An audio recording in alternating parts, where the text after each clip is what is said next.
Des fois, quand je vais avion de deuil avec ma femme, on va tous ensemble jusqu'à ce qu'on arrive à côté du deuil. Moi, je vais d'un côté, elle va de l'autre. Elle s'est démarré les larmes comme ça. Direct, moi, ça n'arrive pas. Donc, je peux aller, c'est peut-être après 5 mois ou 6 mois, que quelque part, je me retrouverai en train de pleurer. Mais tout de suite, là, j'ai toujours l'impression que c'est comme si ça ne s'est pas encore fait. Et là, on a engagé les gens qu'on payait, ils venaient pleurer. Et Jésus arrive, il leur demande de faire partir les gens. Tu imagines le contrat? Et si l'enfant ne ressuscite pas? On ne va pas leur demander de jouer encore pour le même deuil, hein. On va payer à nouveau. Vous voyez, Jésus n'avait pas honte, n'avait pas peur d'affirmer tout haut ce qu'il savait qu'il allait se faire. Quelle était sa garantie? Il leur dit, renvoyez les gens, l'enfant dort. Mais l'enfant ne dort pas, il est mort. Il dit, non, renvoyez tout le monde. Vous savez ce que nous, on aurait fait? On dit, laissez-les là, on va prier. S'ils ressuscitent, alors on va leur demander de partir. Ça, c'est tout nous, ça.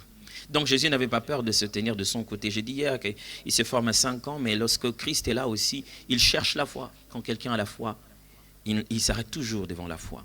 Un homme, Smith Wigglesworth, a dit, il y a quelque chose dans la foi qui fait que Dieu s'arrête toujours lorsqu'il la voit. Même au milieu des milliers de personnes, quand Dieu passe, il trouve que lui, il a la foi, il s'arrête toujours. Et puis, je dis aussi que quand il est là, il révèle le cœur, vous savez, il n'y a rien de caché devant lui. Quand il est là, il connaît ce que pensent les pharisiens. Je dis aussi que quand il est là, il pardonne, il guérit et il s'est fait des choses étranges. Aujourd'hui, j'aimerais vous dire de quelle manière Dieu se manifeste. N'est-ce pas intéressant? Puisque nous parlons de Dieu est là et que hier je vous ai dit qu'il existe une différence entre l'omniprésence de Dieu et sa manifestation, sa présence permanente et sa manifestation dans un temps, la révélation de sa présence. Il est là, mais il vous fait un coucou. La question, c'est comment ça se fait? Comment ça se fait en fait? Comment il est là, mais comment ça devient manifeste, cette présence de Dieu? Comment le fait que Dieu soit à un endroit et puis finalement, il peut sortir de l'invisible? N'est-ce pas étrange ça? C'est beaucoup plus étrange que les Transformers, j'imagine ça. Il n'y a rien d'étrange chez moi tout le jour quand je vois un véhicule qui se transforme en robot. C'est flippant ça. Véhicule qui se transforme en robot. Qu'est-ce que tu vas aller dire à la banque? Le véhicule est parti seul. Le matin, tu te réveilles, le véhicule est parti. Dis, bon, monsieur, la banque, le matin, je me suis réveillé, mais le véhicule s'en est allé. Ils ne vont jamais te croire. Mais ce qu'il y a ici, nous allons essayer de rapidement en parler, du fait que depuis l'Ancien Testament jusqu'au Nouveau Testament, Dieu a toujours eu 2 façons de manifester sa présence. 2, pas beaucoup, 2 juste. Quel que soit tout ce qui s'est fait après, ça tombe toujours dans ces 2 catégories. Allez, ce n'est pas si spécial, quand je vais en parler, vous allez voir que vous connaissiez déjà. C'est que Dieu, quand il veut manifester sa présence, il utilise 2 termes différents. Il utilise, allez, préparez-vous, l'onction et la gloire. Ce sont 2 termes. Là, je reste dans les termes bibliques. Dieu utilise l'onction et la gloire. Alors, quand je dis l'onction, c'est quoi? Dieu, quand il veut manifester sa présence quelque part, il utilise intentionnellement des individus à qui il a donné des habiletés surnaturelles. Ce n'est pas comme si ça arrive sans que personne ne le veuille. Quelqu'un se réveille le matin, se décide d'aller guérir un autre, il le guérit au nom de Jésus. Quand vous regardez dans la Bible, vous verrez qu'il y avait des gens qu'on appelait des prophètes qui ont fait beaucoup de miracles. Et du reste, il n'y avait que 3 genres de personnes qui recevaient l'onction. C'est-à-dire, à leur époque, c'était physiquement, on prenait de l'huile, on mettait sur ta tête, et puis on disait que voilà, l'Esprit de Dieu t'a oint. C'est-à-dire, il t'a donné des capacités surnaturelles. Il y avait 3 genres de personnes à qui l'on faisait ça dans l'Ancien Testament. Il y avait le roi, il y avait le sacrificateur, et il y avait le prophète. Et généralement, dans la Bible, vous voyez que ceux qui ont vécu des miracles, qui ont opéré quelconque forme de miracle, tombaient toujours dans ces 3 catégories. Roi, prophète ou sacrificateur. Donc Dieu équipe par son esprit, il donne son esprit à quelqu'un, la capacité de faire des miracles. Du reste, dans Luc chapitre 4, et ainsi que dans Matthieu chapitre 4, il y a exactement la même histoire où Jésus lui-même de sa propre bouche dit « L'Esprit de Dieu est sur moi et il m'a oint ». Là, il a commencé à introduire une autre forme d'onction qui ne demande pas de l'huile physique, mais que l'Esprit est sur quelqu'un sans qu'il ne voie de l'huile. Et Jésus est en train de nous dire une chose. Quand je vais guérir les malades, quand je vais chasser les démons, ce n'est pas parce que je suis Dieu d'abord, mais parce que j'ai l'onction. Vous savez, tout de suite, nous accordons des choses à Christ parce que nous disons qu'il avait l'avantage de la divinité. C'était bon, lui, il était homme, il était Dieu. Mais il est en train de dire, l'Esprit de Dieu m'a oint. Il est sur moi oint pour guérir les malades. Pourquoi? Parce que vous ne pouvez pas opérer sur la terre sans l'onction. Tout être humain, Jésus a accepté de devenir humain, devait passer sous le principe de l'onction. Pour que Dieu vous utilise, il doit vous équiper, vous donner des capacités surnaturelles pour opérer en cela. C'est bizarre? Non, le sujet de l'onction là, c'est bizarre? Alors, ok, enlevez dans votre tête toutes les séances où les gens tombent. C'est parti? Vous avez enlevé ça? Ok, surtout où les gens crient très fort et ils deviennent hystériques, ça va? Vous avez enlevé ça aussi? Ok, comprenez l'onction comme je vais en parler maintenant là. Et puis vous pourrez ramener les images de tomber après. Parce qu'après, qu'est-ce qui se passe? Nous résistons à cette œuvre de l'esprit. Vous savez, Dieu ne vous utilise pas comme un somnambule sans votre volonté. Vous allez chez les gens en train de les guérir sans savoir. Non, vous êtes conscient que vous êtes un instrument entre les mains du Seigneur. Ça demande la participation de votre volonté et la collaboration à l'œuvre de l'esprit. Qu'est-ce qui se passe dans ce domaine appelé l'onction? Je vais y revenir. Parlons d'abord de l'autre chose, la gloire de Dieu. Pourquoi j'utilise le mot la gloire de Dieu? Dans l'Ancien Testament, il arrivait un moment où le peuple se mettait juste à adorer Dieu ou à chanter ses louanges ou à lui rendre un culte ou à offrir des parfums. Et sans qu'aucun acteur humain ne soit vraiment le point focal par lequel les choses se déroulent, sans la main d'une personne, il se faisait des choses étranges. Soit une nuée venait physiquement là. La Bible raconte d'ailleurs que le jour où Salomon a installé le temple, il a inauguré le temple, ce jour-là, on a tout préparé dans le lieu saint, on a tout préparé dans le parvis, tout préparé dans le lieu saint. Au moment où le sacrificateur, donc ce qui faisait le travail dans les temples, devait arriver au lieu très saint, il ne pouvait plus. Parce que la nuée de la présence de Dieu avait rempli le temple. Et ça remplissait du lieu très saint et ça a été en train de sortir. Ça a carrément chassé les sacrificateurs jusque dehors. Donc il se faisait des moments où on louait Dieu et des choses se passaient sans la main de qui que ce soit. Par exemple, ils étaient un jour dans une chambre qu'on appelait, on a pris l'habitude d'appeler ça la chambre haute. Ils étaient tous en train de prier sans que qui que ce soit ne fait quoi que ce soit. L'endroit où ils étaient s'est mis à trembler. Comme une sorte de tremblement de terre. Et il y a eu des langues semblables à des langues de feu qui ont dû paraître sur la tête de chacun d'entre eux. Ce n'était pas de langues de feu. Okay? Vous devez avoir l'habitude de la description de choses spirituelles dans la Bible. Quand la Bible décrit quelque chose qui n'est pas naturel, qui est surnaturel, elle utilise donc le mot comme ou semblable. Ça ne veut pas dire que c'était des langues de feu. Il dit qu'il y avait des langues semblables à des langues de feu. C'est très facile d'expliquer ça ici. Chez nous, quand j'explique les langues de feu, je dois d'abord leur faire comprendre que ce n'est pas des langues de feu. Parce que des fois, le mot langue tout de suite fait penser à langue, mais de feu. Du coup, vous trouvez des gens qui se font appeler l'homme à la langue brûlée. Je ne sais pas pourquoi son café était chaud ou quoi.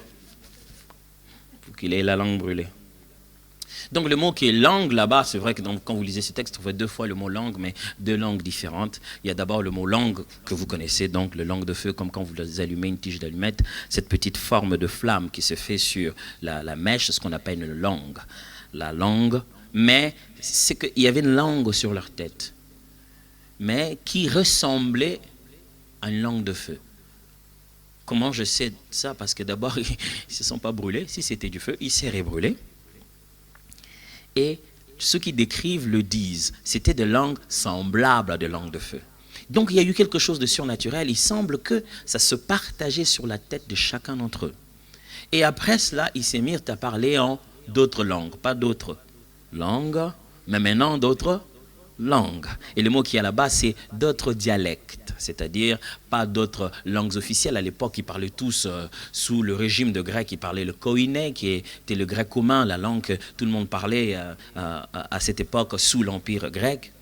Mais ils se sont mis à parler le dialecte, c'est-à-dire les langues régionales, les langues particulières des personnes. Donc, du coup, pendant qu'ils étaient en train de parler, imaginez-vous, si on devait les quantifier, ils devaient être soit 12, soit 70. Ils n'étaient pas si nombreux. Mais il y avait une grande foule qui est arrivée là. Ils étaient très nombreux. Ils étaient venus pour la fête. Ils étaient très nombreux. Mais voilà ce que la Bible dit. Chacun d'entre eux les entendait parler dans sa propre langue. Ok, mathématiquement parlant. 70 personnes parlant la langue de 10 000 personnes. Ça fait quoi?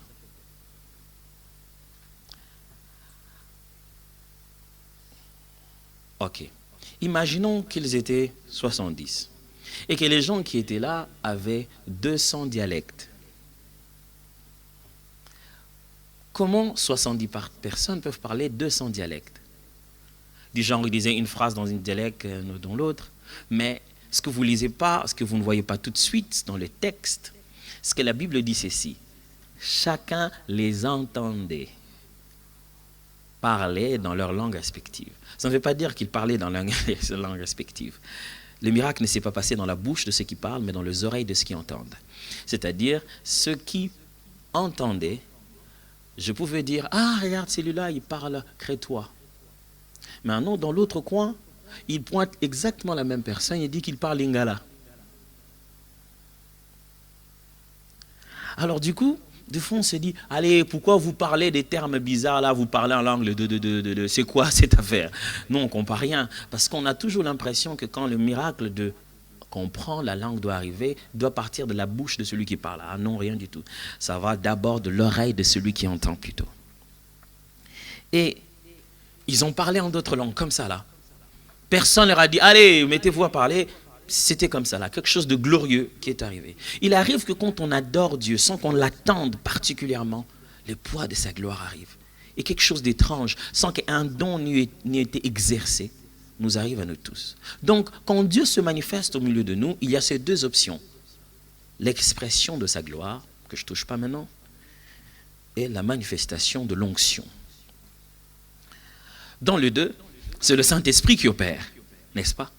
C'est l'Esprit qui fait les deux. C'est lui qui agit sur la terre au milieu de nous dans la foi en Christ. Quand est-ce qu'il va lire la Bible? Tout de suite. C'est bien beau ce qu'il dit là, mais c'est écrit où? 1 Corinthiens chapitre 12 nous présente un très bon texte. Ça va, vous êtes là? C'était quoi le matin aujourd'hui que vous avez mangé? C'est quoi? Des tartines seulement? Du chocolat? Ok. Ouais. Ça peut tenir. Je veux juste voir combien de temps ça va tenir. Au cas où on passait au sport. Chapitre 12, verset 1. Pour ce qui concerne les dons spirituels, je ne veux pas, frères, que vous soyez dans l'ignorance. Vous savez que lorsque vous étiez païens, vous vous laissiez entraîner vers des idoles muettes selon que vous étiez conduits. C'est pourquoi je vous déclare que nul, s'il parle par l'Esprit de Dieu, ne dit Jésus est anathème, et que nul ne peut dire Jésus est le Seigneur si c'est par le Saint-Esprit. Il y a diversité de dons, mais le même Esprit. Diversité de ministères, mais le même Seigneur. Diversité d'opérations, mais le même Dieu qui opère tout en tous. Or, à chacun, la manifestation de l'Esprit est donnée pour l'utilité commune. Pas la présence. Ici, Paul n'est pas en train de traiter sur la présence de l'Esprit dans la vie de chrétiens. Ceux qui reçoivent Jésus sont nés de Dieu, ils sont nés d'Esprit. Il ne parle pas de ça. Le terme grec qu'il utilise là, chérie, je peux dire un autre mot grec, non? Okay. Ma femme surveille combien de mots grecs je peux dire par jour. Elle dit, tu en dis trop les mots en grec, en hébreu, tout ça là, et puis tu nous embrouilles. Donc du coup, elle veille sur le quota de nombre de grecs à utiliser par jour. Donc, le mot qui est utilisé dans le verset 1, c'est pneumatikos. Je crois que vous l'avez déjà entendu. Nous, en francophone, on va dire pneumatikos, mais on dit ça pneumatikos. Pneumatikos veut dire ce qui est de l'esprit, manifestation de l'esprit. Ça veut dire les choses de l'esprit, littéralement. C'est-à-dire les démonstrations qui prouvent que l'esprit est présent. Les manifestations, c'est pourquoi on utilise le mot ici, manifestation de l'esprit. Ce que l'on est en train de traiter d'ici, ce n'est pas que si tu as le Saint-Esprit parce que tu es enfant de Dieu, non. Si comment nous saurons qu'il est chez toi? Comment nous saurons qu'il est dans l'assemblée? Comment nous saurons qu'il dirige ta vie? Ici, on est en train de traiter de ces comment l'Esprit se fait reconnaître qu'il est là. Comment l'Esprit se fait, il manifeste sa présence. Maintenant, on dit ici que à quelques-uns a été donné l'Esprit, n'est-ce pas? Hein? On a dit ça? On a dit à quelques-uns... attendez. C'est où déjà?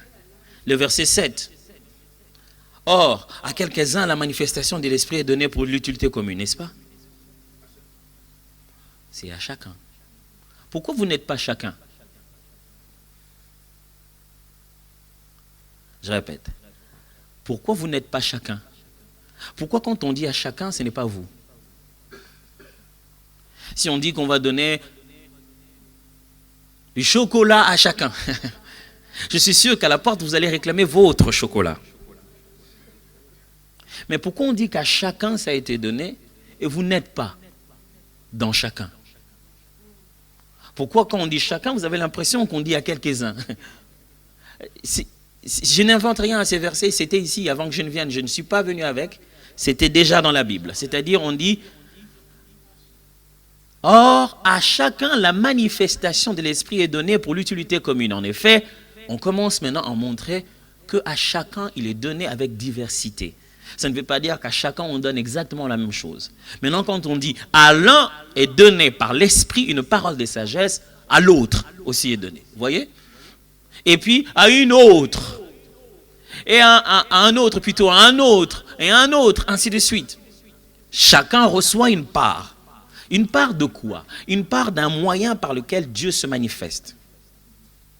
Une part des démonstrations de la présence de Dieu. Oh, je sais que vous ne voulez pas être bizarre, moi-même je fais tout de mon mieux pour ne jamais être bizarre dans la vie, mais quelquefois, il y a des endroits où il faut vraiment être bizarre. C'est le seul moyen de s'en sortir. Mais je pense que Dieu est simple, vous ne pensez pas? Je pense que Dieu est vraiment simple, que des fois nous en faisons un peu trop, un peu de nous dedans, et des fois il y a un peu trop de nous et très peu de Dieu. Je crois que Dieu est simple, mais je crois que Dieu veut le faire avec nous. Et très souvent nous demandons à Dieu d'opérer dans la gloire au moment d'opérer dans l'onction. C'est ça notre problème. Nous restons en endroit en train de dire que ça se fasse pendant que lui dit faites-le. Vous voyez? Et que nous sommes devant un malade, nous demandons que Dieu le guérisse pendant qu'il dit vous guérissez-le au nom de Jésus. Alors vous êtes devant un véhicule, vous devez le déplacer au nom du propriétaire qui vous a donné la clé et vous attendez que le véhicule se déplace. Pourquoi? Parce que vous êtes trop humble, parce que ce n'est pas votre véhicule. Mais qu'est-ce que vous faites avec les clés? Vous ne verrez pas la Bible en train de dire Jésus faisait des miracles à travers les apôtres. Non, il se faisait des miracles par les mains des apôtres au nom de Jésus. C'est un peu prétentieux, n'est-ce pas? C'est dire qu'il faut que je guérisse ce frère au nom de Jésus. Non, comment? C'est Dieu qui va le faire. Non, alors vous n'avez rien compris. Pourquoi il dit au nom de Jésus? Pourquoi il dit que nous devons faire le miracle en son nom? Pourquoi il dit que nous devons prier pour les malades en son nom? C'est qu'il nous a donné le droit d'exercer cette autorité-là. Et il est sûr que vous avez déjà eu le temps de parler de dons spirituels. Moi, je ne vais pas vraiment parler beaucoup de ces dons spirituels. Je vais plutôt les démontrer, comment ça fonctionne. Ça vous va? Hein? Intéressant? C'est pourquoi je vérifie qu'est-ce que vous avez mangé aujourd'hui, juste au cas où ça va chauffer. Alors, est-ce que vous êtes d'accord parce que vous vous dites, c'est moi qui vais le faire. Donc vous allez me regarder le faire. Non, ça ne va pas marcher comme ça. On va le faire ensemble. C'est bien que de savoir qu'il existe des dons, c'est bien de savoir qu'ils agissent et tout, mais c'est plus intéressant de les voir fonctionner, là, devant nous tous. Maintenant, là, pour que ça nous donne un peu plus de foi, pour qu'on comprenne comment ça agit. Donc, qu'est-ce qui se passe? Jésus, par son esprit, le Saint-Esprit, quand il vient dans la vie de quelqu'un, il lui donne des habilités. Pourquoi? Pour que quand on se rassemble, il nous fait un coucou qu'il est là. Il utilise un de ses dons pour nous dire, vous savez, je suis là. Dans l'assemblée, c'est ça pour l'utilité commune. Il est possible que celui qui a reçu ce don n'en profite pas trop seul. Des fois, celui qui a reçu un don de guérison tombe malade aussi. Il essaie de s'imposer les mains dans tous les sens et ça ne marche pas. Pourquoi? Parce qu'il a reçu un don. Comprenez ça comme ça. Ce n'est pas que le don est à lui, il est un facteur. Il a reçu le cadeau qu'il doit porter aux autres. C'est comme ça le don. Qu'est-ce qui se passe en réalité? Donc vous ne recevez pas un seul cadeau. Vous dites pas, moi je n'ai que ça comme don, je ne peux pas en avoir un autre. La Bible dit que chacun d'eux le manifestait selon que le Saint-Esprit leur donnait de se manifester. Alors du coup on se dit, moi, en tout cas moi je ne peux jamais prophétiser, moi ça c'est pas venu pour moi. Non. Quand vous avez reçu le Saint-Esprit, vous avez reçu tout le don avec lui à l'intérieur. Mais il y a des dons qui se manifestent régulièrement liés à votre mission. Alors ne vous dites pas que vous n'avez reçu qu'un seul don, parce que vous avez reçu le donateur. Vous avez vu ça? Ce qui veut dire qu'il manifeste ça d'après son vouloir et surtout d'après le défi qu'il y a devant vous. Si vous êtes dans un endroit où il y a un besoin d'édifier le peuple par une prophétie, alors il peut mettre une prophétie dans votre voûte. Quand je dis une prophétie, ne voyez pas toujours quelqu'un aller dans tous ses... Allez, les yeux tournés là-bas, devenir tout en blanc, on dit, moi l'Éternel, je vous parle. Tu n'as même pas besoin de changer de voix. Et ça peut juste être une parole d'encouragement, voilà, que vous donnez aux autres et ça va droit au cœur. Cette parole que vous lui donnez peut utiliser un vocabulaire si proche de ce que lui-même a utilisé dans la prière. Qui s'est dit, il n'y avait que Dieu qui m'a entendu dire ça. Je me souviens un jour, on était dans la salle de classe et notre professeur enseignait pendant qu'il enseignait et puis après, il était très inquiet, il ne savait pas, il dit, priez pour moi ce soir, on va faire une conférence, je ne sais pas comment je dois faire ça. Et puis je lui ai dit, écoutez cette image bizarre que j'ai eue. J'ai dit, prof, quand on priait, moi j'ai eu une vision. J'ai dit, quoi? Il dit, j'ai vu un pain chaud. Je peux te dire que j'en sens même l'odeur. Normalement, venant de quelqu'un du pays du tiers-monde, ça peut être des instincts. Bon. Ces gars, est-ce qu'il a mangé le chocolat le matin? Et il y sursaute et dit, waouh. Je ne m'attendais même pas que c'est autant de sens pour lui. Il m'a dit, ce matin, j'étais en train de prier à Dieu. Et je lui demandais de me donner un pain chaud pour ce peuple. Vous voyez combien c'est banal d'avoir vu un pain chaud? Et vous voyez combien c'est si fort de dire à quelqu'un que vous avez vu un pain chaud? Pour lui, c'était tellement intime que si quelqu'un a entendu parler du pain chaud, c'est qu'il l'a vu quand il était sous le figuier. Il dit, tu n'étais pas là quand je priais chez moi. Comment tu sais cette histoire de pain chaud? Il dit, si je n'avais pas le courage, je n'allais même pas le dire. Tu sais, moi j'avais vu le pain chaud, je me dis, Seigneur, c'est quoi, j'ai pas faim, j'ai checké ma faim, ok, j'avais mangé, mais pourquoi j'en sens même l'odeur? Je me suis dit, peut-être qu'un collègue a ça dans son sac. Et puis j'ai dit, c'est quoi ce pain chaud?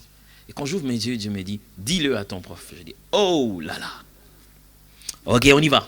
Mais non, jamais. Je dis, prof, je crois que moi j'ai vu, c'était en Afrique du Sud, il était d'origine hollandaise. Je dis, bon, il s'appelait Gerben. Gerben. Ouh, c'est pas facile de prononcer. Alors, je ne sais pas pourquoi on prononce ça comme ça, pardon, quand on a écrit ça Gerbin. Et il m'a dit, waouh, j'étais inquiet justement, la raison pour laquelle j'étais inquiet, j'ai demandé à Dieu que ça ne soit pas comme d'habitude, que ça soit authentique, qu'il y ait quelque chose de différent, qui nous donne un pain chaud. Moi j'ai dit, bah, tu l'as ton pain chaud. Tu l'as ton pain chaud. Et donc, les dons de l'esprit se manifestent comme ça, avec beaucoup de simplicité. Il est possible que toi qui le manifestes, ce n'est pas un grand waouh pour toi. Mais le waouh est de l'autre côté. Pourquoi? Parce que tu es le facteur. Tu déposes juste le don. C'est celui à qui cela appartient qui, lorsqu'il l'ouvre, se met à exploser de joie. Nous voulons être surexcités pour quelque chose qu'on nous a donné emballé. On veut d'abord ouvrir et se rassurer. Ok, c'est bien, il va prendre ça bien. Ok, non, tu as toutes les assurances. Alors tu refermes l'emballage d'autrui pour aller lui donner. C'est comme ça que nous, on veut faire fonctionner les dons de l'esprit. Et vous savez bien qu'on aime catégoriser les dons de l'esprit en trois, n'est-ce pas? Il y a ce qu'on appelle des dons de révélation, il y a ce qu'on appelle des dons vocaux, il y a ce qu'on appelle des dons de puissance. Ah oui, on aime bien dire ça comme ça, donc parce qu'après, Paul en cite 9 ici, dans ce cadre de pneumatikos. Il dit que certains, ils présentent des dons qui justement sont une façon de Dieu de faire connaître un passé ou un présent ou même un avenir que vous ne pouviez pas savoir seul. C'est-à-dire que vous n'aviez pas l'information. Ce n'est ni sur Facebook, ni sur Snapchat, ni, vous savez, de nos jours, tellement qu'il y a l'information qui circule là. Si Dieu doit vous dire quelque chose, il doit vraiment vous dire quelque chose de privé. Hein, parce que les gens ne sont plus très privés. Hein. Ils prennent même des photos en plein culte. Moi, dans l'adoration à l'église, je me dis... Vous imaginez ça? Il a pris une photo de lui qu'il a publiée pendant qu'il était en train d'adorer. Comment il a fait ça? Voilà, c'est terrible. Les gens, au lieu d'adorer, ils se prennent en photo et ils veulent qu'on sache qu'ils adorent. Ouf. Alors, donc, il y a ces dons qu'on appelle de dons des révélations. C'est-à-dire, révélation, c'est ça le mot. C'est juste que quelque chose qui est plus qu'une information. Vous ne savez pas ce que ça, les médiums peuvent le faire aussi. Mais qui est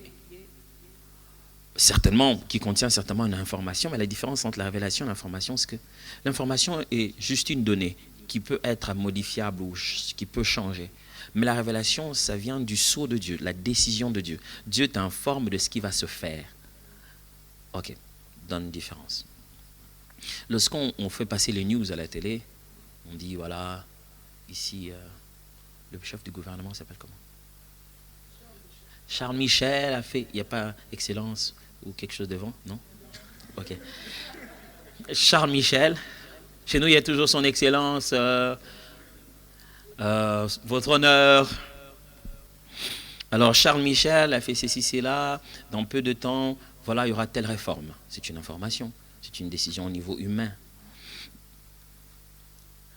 Mais il peut revenir après 3 jours et vous dire non, l'Allemagne est négative, l'Allemagne n'est pas d'accord. Et la coalition européenne n'a pas totalement accepté cela, donc on est censé revoir ça par rapport aux nouvelles normes contre le terrorisme. Le budget qui était prévu a été aboli. Il faudra reparler avec les Américains pour... C'est-à-dire qu'au niveau de l'homme, c'est décidé, mais il n'y a pas une garantie de la faisabilité de la chose. Mais une révélation, c'est comme Dieu qui a déjà décidé qu'il y aura 7 années de vaches maigres et 7 années de vaches grasses. Alors Joseph dit ceci à Pharaon: si tu as eu le songe 2 fois, c'est que Dieu s'est décidé. C'est-à-dire, quoi qu'il arrive, il y aura 7 ans où vous allez trimer, après que vous ayez eu 7 ans avant où vous serez très abondant. On ne peut plus changer la donne. Ce n'est pas ce qui va se faire, mais ce n'est pas ce qu'il y a comme information, comme nouvelle là spirituellement, mais c'est quelque chose que Dieu a déjà décidé qu'il va le faire. C'est lui qui va le faire. Alors quand Dieu partage des informations sur des choses qu'il va faire, ça s'appelle une révélation. Mais dans la connaissance de l'expression du don de révélation, on peut aussi parcourir d'abord par une information. C'est-à-dire, on commence par quelque chose qui est dans le passé de quelqu'un ou dans son présent. Un détail de sa vie que bon, tu ne pourrais pas savoir. C'est juste un point de départ pour que Dieu le rassure que lorsqu'il va commencer à lui parler de son futur, eh bien, il le connaît très bien. Dieu le contourne seulement, lui dit, tu sais, A, B, C, D, je connais déjà. Ah, tu connais ça comment? Parce que je suis le Dieu qui connaît aussi ton avenir. Et donc, lorsqu'on se met à partager aux autres un détail de notre vie ou un détail de leur vie que Dieu a mis dans notre cœur, ce détail, lorsqu'il appartient au passé ou au présent, on aime bien utiliser le nom de une parole de connaissance. Notez bien qu'on ne dit pas la parole de connaissance, ce n'est pas la connaissance, ce n'est qu'une connaissance. C'est-à-dire que c'est une partie de l'omniscience qui s'opère en vous. Donc, est-ce que c'est intéressant ou pas? Je voulais juste me rassurer. Alors, donc, qu'est-ce qui se passe à ce moment-là? Il se passe que Dieu vous donne un petit quelque chose que quand vous lui dites, ça peut se trouver à plusieurs dimensions de son être. Ça peut être un fait, ça peut être une émotion, ça peut être quelque chose. Donc, à plusieurs dimensions de son être. Deux fois, tu rencontres quelqu'un, mais tu as une forte... Moi, je me rappelle, un jour, j'étais avec quelqu'un qui est venu dans mon bureau, il riait bien, on était très à l'aise. Dès que je l'ai touché à la main, j'étais devenu triste. J'étais triste. Tout le temps, il riait, j'arrivais plus à rire. J'étais mal à l'aise, je souffrais. Et puis, à un moment, j'ai arrêté, j'ai dit, qu'est-ce qui se passe? Sinon, qu'est-ce qui se passe? Les gens sont prêts à tout pour sauver la face. Surtout quand ils passent mode rationnel. Il dit, comment ça? J'ai dit, je ne sais pas, mais j'ai l'impression qu'il y a quelque chose dans votre cœur qui vous fait pleurer actuellement. Je commençais à lui raconter ce qui se passait. Et là, sans virage, sans frein, elle est passée des éclats derrière à des sanglots. Oh, attends, moi je pensais pas que ça allait être aussi. Donc ça peut être quelque chose qui est soit dans le passé, soit dans le présent actuel d'une personne, et ça peut se trouver à différentes dimensions de sa vie. Mais c'est juste une façon pour Dieu de lui dire, je sais ça. C'est pas pour que vous deveniez la star qui connaît tout, mais c'est pour que vous y apportez l'édification de Dieu, la parole de Dieu, la prière à cette personne. C'est pourquoi, c'est juste pour que la prière soit précise. Vous ne puissiez pas continuer à tâtonner sur quoi prier, pourquoi prier. Alors j'ai une question pour vous. Quand j'ai donné cet exemple, qui est-ce qui pense qu'ils sont du côté de la sœur qui a pleuré? Et qui est-ce qui pense qu'ils sont du côté de moi qui ai senti ce sentiment-là? Bon, je finirai par vous avoir, ça va venir. Si vous ne vous voyez pas encore être un instrument de Dieu, c'est qu'il y a un petit problème. Vous devez, dans cette histoire que je viens de raconter, vous dire qu'il est possible que ce soit moi qui ressente pour les autres ce que Dieu a besoin de révéler pour eux. Et n'est pas toujours en être bénéficiaire. C'est ça, être un enfant de Dieu. C'est se sentir un instrument entre les mains du Seigneur. Et maintenant, voilà là où se trouve la confusion. De fond, on se dit, mais moi, je n'ai pas de don des visions, je n'ai rien vu. Les autres, ils ont, c'est un don. C'est un don. Lui, il a un don de vision. Ok, dites-moi. Quand vous courez les 100 mètres, c'est qui le champion du monde ici, hein? Oh, le champion d'Europe ou champion d'ici en athlétisme? Aucune idée. Hein? Non. Comment? Borlé. Il s'appelle comment? Kevin Borlé. Kevin Borlé. Vous direz que Kevin Borlé, il a le don de courir, n'est-ce pas? Est-ce que c'est pour ça que vous ne courez pas?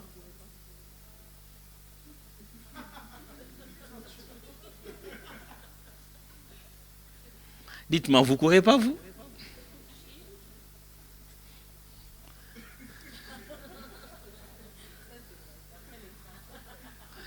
Vous courez, bien sûr. Pour attraper le train ou le bus?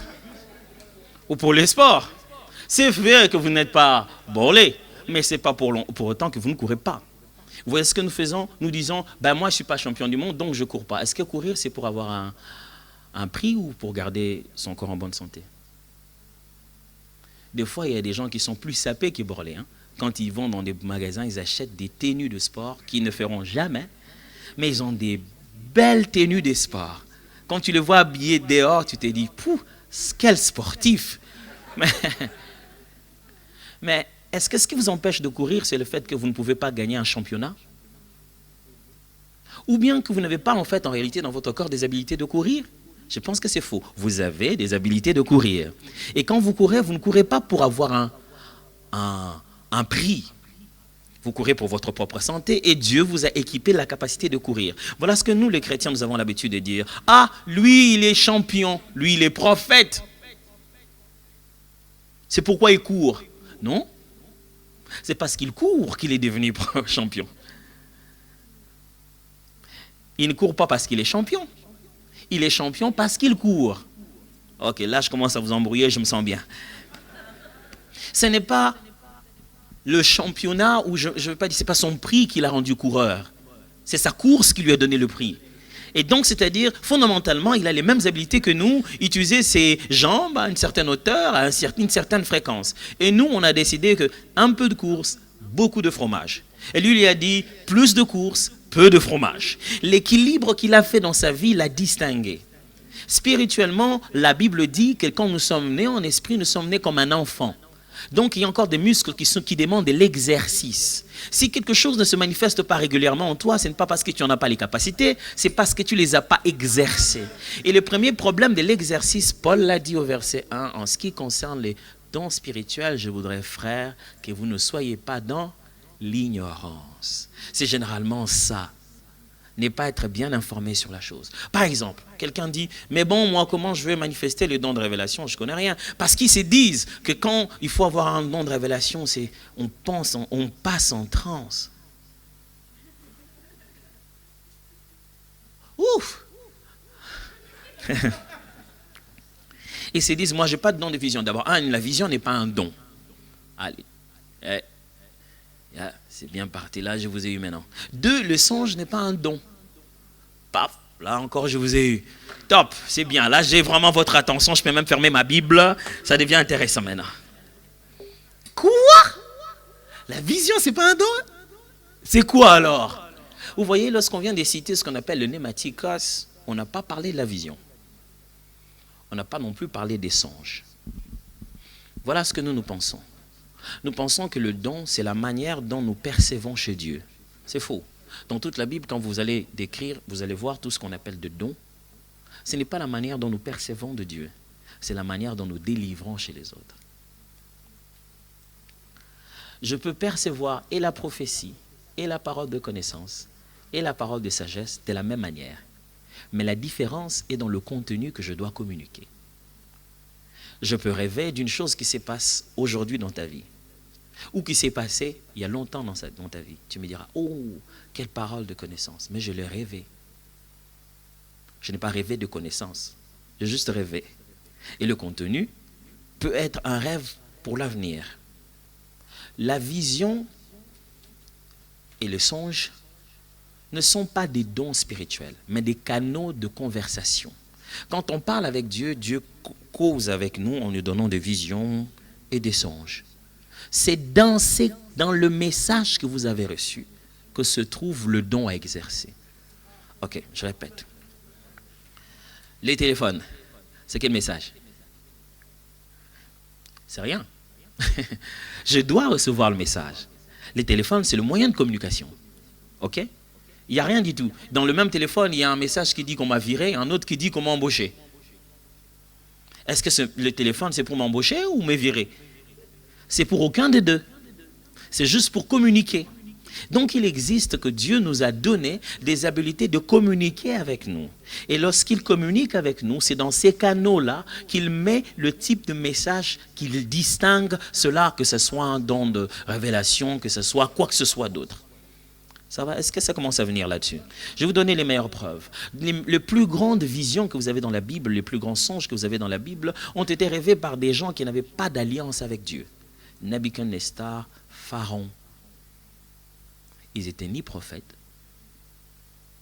ni sacrificateurs, ni rois. C'est sans onction qu'ils ont rêvé. Vous voyez, le rêve, le songe n'a même pas besoin d'alliance. C'est comment le Créateur parle à la création. Ça commence à venir, hein? Du coup, votre grand frère ou votre petit frère ou votre neveu a un grand soulard de ces soulards. Il est tout le temps sous tout le jour, mais il rêve un truc, ça se fait toujours. Mais comment lui il rêve des trucs qui se font? Moi d'ailleurs, je crois au Seigneur, mais j'ai jamais vu ça. Parce que quand Dieu parle à la création, à tout ce qui respire, il utilise les songes. Et des visions, il y en a de plusieurs manières, je ne veux pas vraiment passer beaucoup de temps là-dessus. Il y a ce qu'on appelle des visions spirituelles, de petits moments où, quand vous priez, vous voyez une petite image quand vous priez, qui est dans votre esprit. Ça fait quelques secondes, quelques tierces de secondes, c'est pam, et puis c'est parti. Des flashs, voilà, un terme comme ça. Ça peut être des flashs vraiment qui n'ont rien à voir. Tu te dis, pourquoi j'ai vu des flashs comme ça? C'est passé. Et des fois, c'est nous qui nous sous-estimons ces flashs-là. On se dit, ah, c'est quoi? Il y a des gens, chaque fois qu'ils prient, quand ils ferment les yeux, ils vont dans ces flashs, ils voient des chaussures. Ils voient toujours des jambes, des gens avec des chaussures. Mais c'est quoi? Pourquoi je vois tout le temps de chaussures? Peut-être, qui sait? Alors du coup, il va chercher Zalando ou point quelque chose. Alors, si c'est un moyen de communication, chaque moyen a un langage. Pas une langue seulement, mais un langage. Une façon d'être comprise. Et donc, notre problème ici, c'est notre difficulté à comprendre ce qu'on appelle le langage de Dieu. Vous savez, des fois, on a envie de dire, Dieu, est-ce que tu veux pas être simple comme tout le monde? Parler français, clairement, et on en finit. Non, le proverbe dit, la gloire de Dieu, c'est de cacher les choses. Et celle de roi, c'est de les sonder. Un jour, Dieu a dit, je vais être le plus clair possible avec vous. Je vais me transformer en homme. Il est venu en Jésus. Il est venu sur la terre. Quand il leur parlait, la Bible dit, il ne les parlait jamais sans parabole. Le jour où Dieu est le plus clair que possible, c'est avec une énigme. Pourquoi? Sa joie à lui, c'est de parler comme ça, mais surtout parce que Dieu traite des choses que l'homme ne peut pas décrire. L'être humain n'a donné de nom qu'au visible. Or, Dieu traite de l'invisible et du visible. Et lorsqu'il te parle, il doit emprunter dans ton langage quelque chose qui se rapproche à ce que lui, il veut. Parce que réellement, dans nos langues, il n'y a pas tous les mots pour décrire ce qu'il veut dire. Alors, il vient et te dit, je veux faire de grandes choses dans ta vie. Vous savez combien c'est vague, ça? Tu vas faire de grandes choses dans ma vie. Ça signifie quoi? Allez, grandes choses, ça veut dire quoi? C'est très vague. Ce n'est pas lui qui est vague, c'est notre langue qui est vague. Ce qu'il va faire, il ne sait pas le dire en un mot. Et dans notre langue à nous, ça veut juste dire grande chose. Même quand Dieu vous a préparé, il vous a dit, tiens, toi prêt, je veux le faire. Quand il est fait, ça reste insolite. C'est toujours un waouh. Même il t'a dit, je veux venir par la droite, n'aie pas peur, quand je viendrai, tu me verras. Mais quand il vient, il reste toujours un waouh. Pourquoi? Parce que quand il décrit ce qu'il va faire dans la gloire, ça n'a rien à voir avec notre langage. Notre langage ne peut que le capter en disant semblable à. Avez-vous vu combien de fois il y a le mot semblable à dans le livre d'Apocalypse? C'est rempli. Parce qu'il ne voyait que de choses qu'il n'a jamais vues sur la terre. Il dit, j'ai vu une mer semblable à de pierre de jaspe, et puis un homme, il avait le visage semblable à du feu, et puis il n'y avait que de semblable au semblable, parce que tout ce qu'il voyait, ça n'existe pas sur la terre. Et il était en train de décrire donc quelque chose qu'il n'a jamais vu. J'aimerais juste vous dire que chacun d'entre nous, tel qu'il est là, peut avoir des visions, ou d'ailleurs a des visions, et a des songes. Notre problème, c'est quoi? Quand nous voulons être des instruments pour Dieu, pour parler aux autres, nous voulons entendre la voix audible. Quelqu'un a dit, moi, si Dieu ne me parle pas clairement, je ne fais rien. Je dis clairement veut dire quoi? Il dit, non, qu'il me parle comme on entend un homme. Oh, tu veux que Dieu soit un homme? Non. Il dit, mais tu es sûr que si Dieu parle, tu ne vas pas avoir le même réflexe que les Israélites qui sont allés voir Moïse, ont dit, ok, on pense que continue à causer avec Dieu, et viens nous dire ce qu'il a dit. Parce que là, il vient de parler, il y a des fissures, il y a des montagnes, tout le monde est en débandade. Pourquoi il crie comme ça?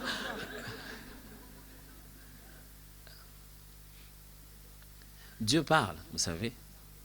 Ça peut être vraiment banal, mais il parle. Ça peut être très très simple, mais c'est vrai. Et donc, deux fois, on veut comprendre le langage de Dieu. Le point de départ pour comprendre le langage de Dieu, c'est devenir un ami de la Bible. Vous devez beaucoup lire la Bible. Allez, beaucoup lire la Bible. Beaucoup. Lisez-la autant que possible.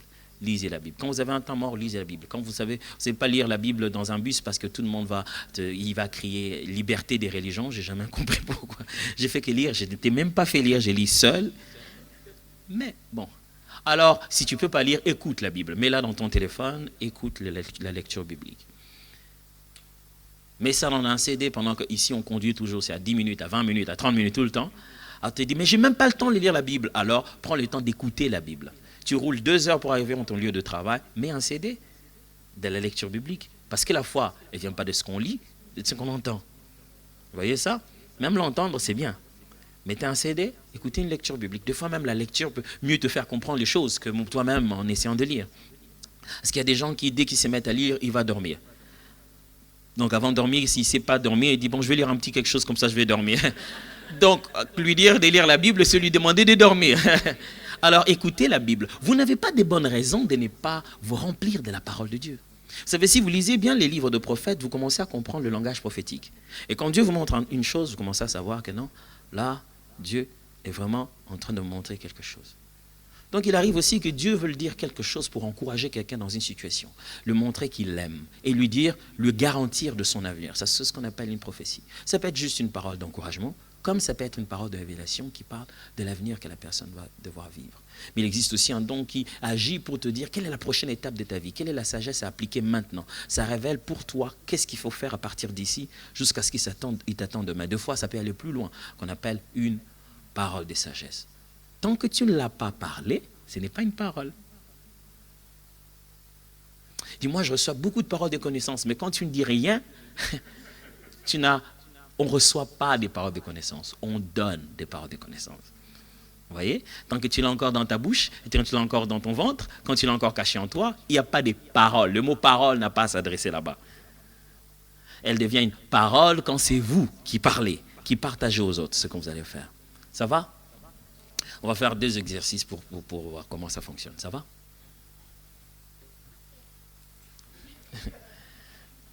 Attends, je vais prendre une chaise pour m'asseoir quand même. Vous êtes assis depuis tout le temps que je parle. Moi aussi, je vais quand même m'asseoir, non?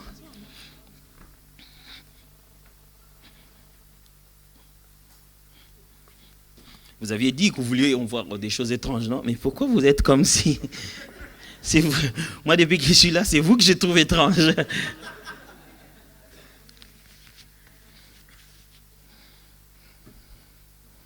Alors, on va commencer d'abord collectivement et puis on va aller en groupe pour voir comment ça fonctionne. Comme je le disais tout à l'heure, exercez-vous aux choses spirituelles. C'est très important, il faut s'exercer. Merci beaucoup. Exercez-vous aux choses spirituelles. On s'exerce dans ces choses-là. On s'exerce. Vous n'allez pas devenir meilleur sans vous exercer. Il faut juste s'exercer. Dis-le au voisin, exerce-toi, exerce-toi. Dis au voisin. Qu'est-ce qu'il dit? Il n'arrive même pas à dire exercer tellement qu'il a peur.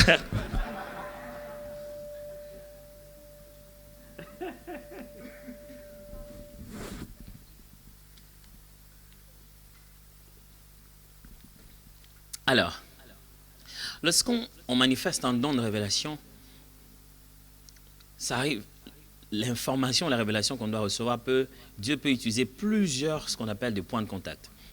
Il peut juste te donner une vision, ou juste te mettre une conviction dans le cœur, comme je vous ai dit, juste vous mettre une impression dans votre esprit. Vous devez savoir qu'il existe une différence entre la voix du Seigneur et la parole du Seigneur. Ok? La parole du Seigneur ne se perçoit pas toujours par l'oreille. Mais c'est la voix du Seigneur qui se perçoit toujours par l'oreille. Alors quand le Seigneur parle, sa parole le guérit. Qui a entendu ça? Personne. C'est le corps qui a entendu quand il a envoyé sa parole. Et sa parole le guérit. Quand Dieu parle, vous pouvez percevoir ça par une sensation corporelle, vous pouvez percevoir ça par une vision, mais Dieu a parlé. Mais quand il utilise sa voix, là, c'est pour atteindre vos oreilles. Mais Dieu peut vous parler sans que vous n'ayez à entendre. Mais vous l'avez plutôt senti. Il arrive que vous êtes dans un moment de prière, que vous priez pour les gens, et vous sentez dans votre corps de douleurs inhabituelles. Pourtant, vous êtes en bonne santé. Vous sentez comme une douleur bizarre. Chaque fois qu'on veut prier, vous êtes mal à l'aise par cette douleur-là. Ça s'appelle de l'imputation. Dieu met dans votre corps la douleur de quelqu'un d'autre qu'il aimerait guérir. Et donc, c'est à ce moment-là que vous vous rendez compte que, non, je pense qu'il y a quelqu'un ici qui a une douleur comme ça. Vous décrivez ça très bien parce que vous la ressentez en fait. Ce n'est pas parce que vous avez eu une photo spirituelle ou un genre de radio spirituelle, de scanner.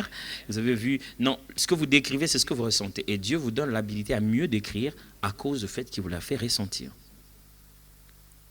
Ça va? Et oui. Et des fois aussi, c'est juste qu'à peine que vous avez fermé les yeux pour prier, paf, il y a une vision. Et puis bon, vous dites, qu'est-ce que j'ai vu? C'est pour qui? C'est pourquoi? C'est pour quand? Et peut-être que vous promenez le regard, vous sentez comme une conviction sur une personne. Et des fois, c'est parce que nous voulons communiquer ça de manière trop mystique. Vous allez le voir et vous dites, oh, frère, je sens que... Ne sentez pas. Allez le voir et dites, soyez le plus simple que possible. Jésus était l'un des meilleurs prophètes, vous savez. Mais avant de dire à une femme qu'elle avait plusieurs maris et que celui qu'elle avait n'était pas son mari, écoutez ce qu'il lui dit, amène-moi ton mari. Pourquoi il n'est pas tout de suite tombé sur elle en disant, toi, tu as beaucoup de maris. Écoute, comme on dit, amène-moi ton mari. Parce que des fois, les dons n'est pas édifiant pour un esprit qui n'est pas disposé. Tu vois, quand quelqu'un n'est pas disposé à t'entendre, ton don devient un choc, devient une pierre d'achoppement. Alors, il faut être le plus simple que possible. Ah, ça va, comment tu vas? Ça va bien. Et puis, je lui dis, ça te dirait si je peux prier pour toi sur telle chose? Et ouais. Et quand tu pries, tu commences à lâcher toutes tes paroles que tu as dans ta tête et dans ton esprit. Et ça va. L'essentiel, c'est que l'objectif soit atteint. Pas que toi, tu sois pris pour un super prophète. Vous voyez ça? Et l'essentiel, c'est que Christ soit manifesté. Et que l'esprit atteigne son objectif. Vous savez quoi? Ça ne marche pas qu'à l'église. Ça marche au supermarché. Ça marche absolument partout. Imagine-toi maintenant, celui à qui tu dois exercer ce don, c'est quelqu'un que tu ne connais pas du tout dans un supermarché. Je me rappelle un jour, je finissais de prêcher, on était en train de rentrer à la maison, la voiture nous conduisait. J'ai vu un monsieur en train de marcher, paf, J'ai une parole pour lui, j'ai demandé au chauffeur de s'arrêter. Je l'ai rencontré, j'ai dit bonjour mon frère, écoutez, je vais vous dire A, B, C, D, E, et puis je lui ai dit ça. Dès que je lui ai dit ça, vous savez, des fois les gens peuvent réagir bizarrement. Si vous n'êtes pas discipliné avec vous-même, vous allez vous rendre un petit Dieu, vous allez devenir une star. Hein. Les gens vont commencer à s'agenouiller devant vous et vous allez prendre plaisir à ça. Et les gars, il était complètement par terre, à genoux. J'avais honte. J'ai dit, lève-toi. Pourquoi tu fais ça? Alors, vous ne pouvez pas savoir combien ça peut édifier les gens. Quelque chose que vous vous dites que ce n'est pas aussi spécial. Et donc, ce que nous allons faire, au lieu de se battre sur à qui Dieu nous a donné une parole, nous allons choisir une personne. Elle va passer devant et nous allons tous prier et nous allons partager ce que nous avons reçu ou ressenti à son sujet. Ça peut marcher comme ça?